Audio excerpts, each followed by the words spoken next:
Dalil yang kedua, firman Allah di dalam Al-Quran surat Az-Zukhruf ayat 26, 27 dan 28. Firman Allah, A'udzu billahi minasy syaithanir rajim. Wa idz qala Ibrahimu li abihi wa qaumihi innani bara'um mimma ta'budun illa alladhi fatarani fa innahu sayahdin wa ja'alaha kalimatan baqiyatan fi aqibihi la'allahum yarji'un.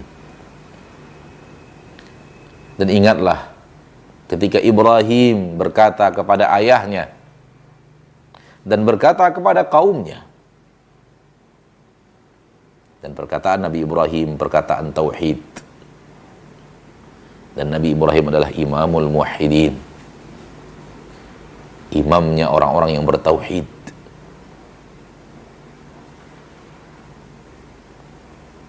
Dan ketika Allah menyuruh kita mengingat perkataan Ibrahim untuk mengambil i'tibar, mengambil teladan, mengambil petunjuk yang telah Allah turunkan kepada Nabi Ibrahim,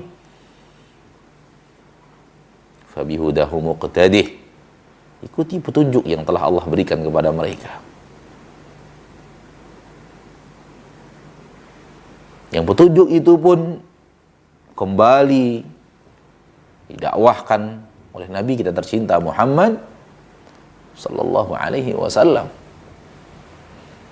Dan agama beliau dan agama ayahnya, kakeknya Ibrahim sama. Dan agama seluruh para nabi dan para rasul sama. Agama tauhid, agama la ilaha illallah.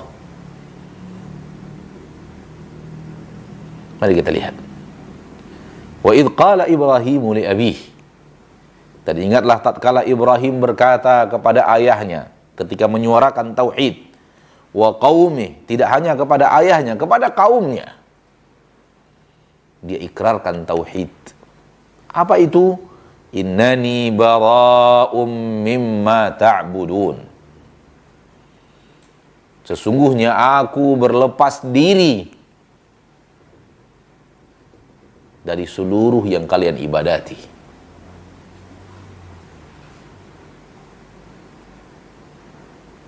Illa alladhi fatarani, kecuali hanya yang telah menciptakan aku. Kalimat ini, saudaraku, saudariku, kaum muslimin dan muslimat, tafsir daripada la ilaha illallah.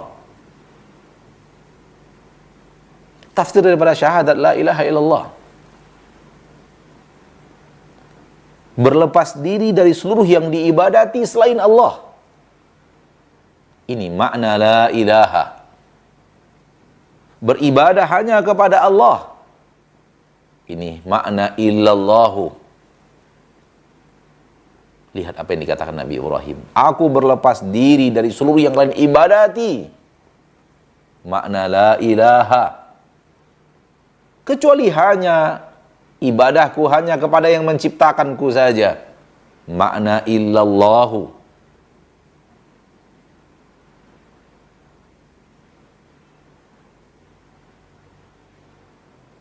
Maka ini dia tauhid.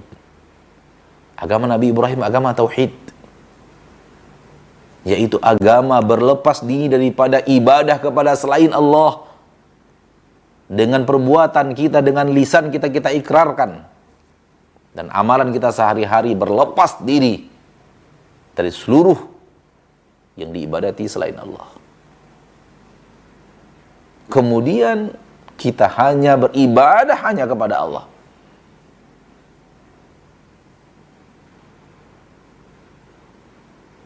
Dan itu dikatakan oleh Nabi Ibrahim kepada ayahnya yang tidak bertauhid. Itu diikrarkan oleh Nabi Ibrahim kepada kaumnya yang tidak bertauhid. Karena mereka menyekutukan Allah. Mereka meminta kepada selain Allah. Mereka mengibadati selain Allah. Dan Nabi Ibrahim melawan kesyirikan itu, kekufuran itu dengan tauhid. Dan menyuarakannya dengan lantang.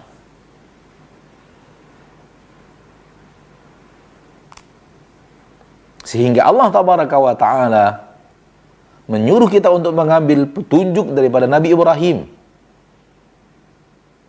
yang mengikrarkan itu kepada ayahnya, kepada kaumnya.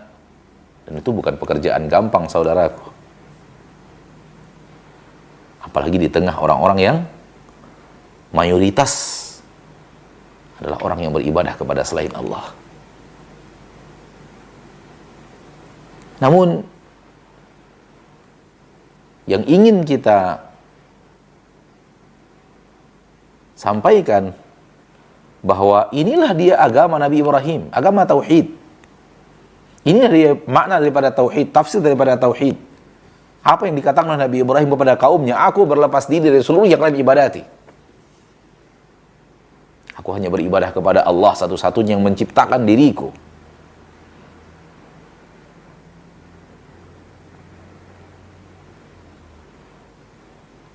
Maka di sini terkumpul dua rukun syahadat.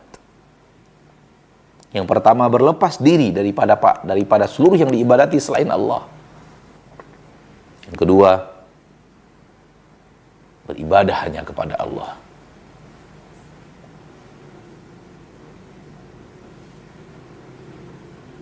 Ini dia la ilaha, berlepas diri daripada ibadah kepada selain Allah.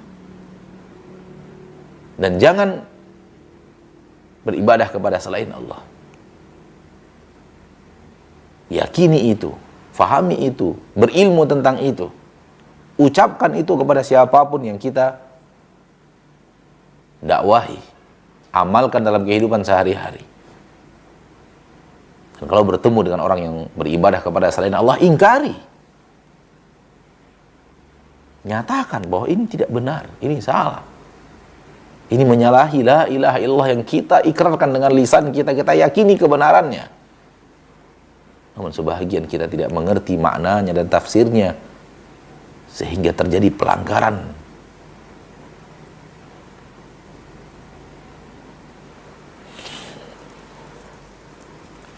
Nabi Ibrahim alaihissalam di dalam ayat ini mengikrarkan, dan kita disuruh menjadikan ini sebagai pelajaran. Dan Nabi Ibrahim alaihissalam dan kaumnya benar-benar menyuarakan. Dan orang-orang yang beriman bersama Nabi Ibrahim benar-benar menyuarakan la ilaha illallah. Walaupun penuh dengan resiko. Di zaman itu penuh dengan resiko karena mereka benar-benar mengibadati berhala. Sebagaimana Nabi kita tercinta Muhammad sallallahu alaihi wasallam menyuarakannya penuh dengan rintangan. Karena memang sedang berhadapan dengan kaum yang menyembah selain Allah besertaan dengan permintaan mereka kepada Allah Subhanahu wa taala. Wa ja'alaha kalimatan baqiyatan fi aqibihi la'allahum yarji'un, dan Allah menjadikan itu kalimat yang selalu ada fi aqibihi, pada keturunan Nabi Ibrahim. Nabi Ibrahim imamul muwahhidin, imamnya orang yang bertauhid. Dan Nabi Ibrahim benar-benar menerapkan agama tauhid ini, risalah tauhid ini kepada anak-anaknya, sehingga anak-anaknya benar-benar orang-orang yang bertauhid. Kemudian Allah angkat menjadi para nabi dan para rasul setelah Nabi Ibrahim, sehingga kalimat tauhid itu ada terus pada keturunan Nabi Ibrahim sampai akhirnya ditutup kenabian dan kerasulan oleh anak cucu Nabi Ibrahim, Nabi kita tercinta Muhammad bin Abdullah salawatu rabbi wa salamu alaih. Itu beliau adalah keturunan Nabi Ibrahim alaihi salam. Dalam silsilahnya adalah cucu daripada Nabi Ibrahim alaihi salam. Dan Nabi Ibrahim mengatakan, Nabi Muhammad SAW mengatakan, ana doa dari ayahku Ibrahim. Ma'asyarul muslimin, ma'asyarul muslimat, yang penting bagi kita adalah mengerti apa itu la ilaha illallah. Tidak hanya sekedar kalimat yang diucapkan dengan lisan dan selesai. Tidak. Kalau hanya sebuah kalimat yang diucapkan dengan selesai, orang munafik di zaman Nabi melakukannya. Kalau begitu nafa'ahum, Kalimat itu akan bermanfaat untuk mereka karena mereka telah mengucapkannya. Tapi mereka melanggar. Maka saudaraku, jangan menjadi orang-orang yang seperti itu, mengucapkan la ilaha illallah dan melanggar la ilaha illallah yang diucapkan itu. Tak ada di antara kita yang tidak sepakat bahwa la ilaha illallah adalah inti daripada agama Islam.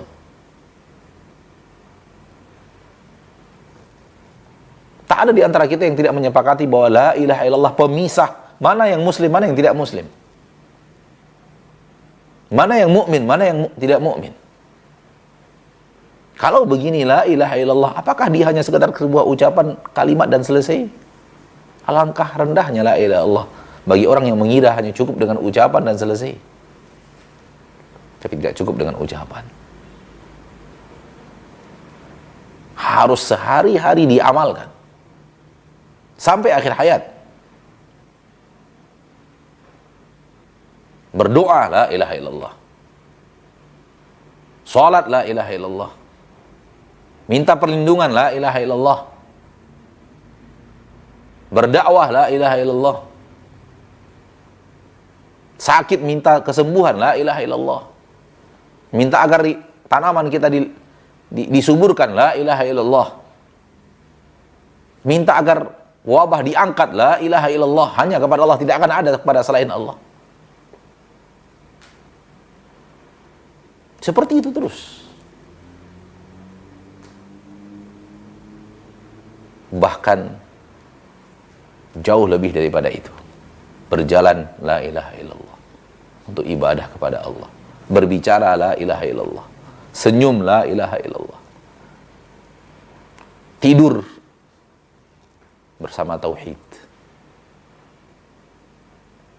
dan ingin wafat di atas tauhid. Saudaraku, saudariku, kaum muslimin dan muslimat rahimani wa rahimakumullah. Saya berdoa kepada Allah agar Allah berikan kepada saya dan kita semuanya tanpa terkecuali pemahaman tentang la ilaha illallah dengan maknanya yang sebenar-benarnya. Kemudian diikrarkan dengan hati, diucapkan dengan lisan, dan diamalkan dengan anggota badan sampai akhir hayat. Dan jangan menjadi orang-orang yang hanya tahu mengucapkan la ilaha illallah tapi tidak tahu artinya, tidak tahu maknanya, tidak tahu tafsirnya, sehingga amalannya sehari-hari pun akhirnya melanggar la ilaha illallah itu. Semoga Allah tabaraka wa jadikan kita orang-orang yang selalu bersama tauhid dalam hari-hari kita, sampai akhirnya Allah menjemput kita dengan menyuruh dan mengutus malaikat maut untuk mengambil ruh kita. Amin ya rabbal alamin.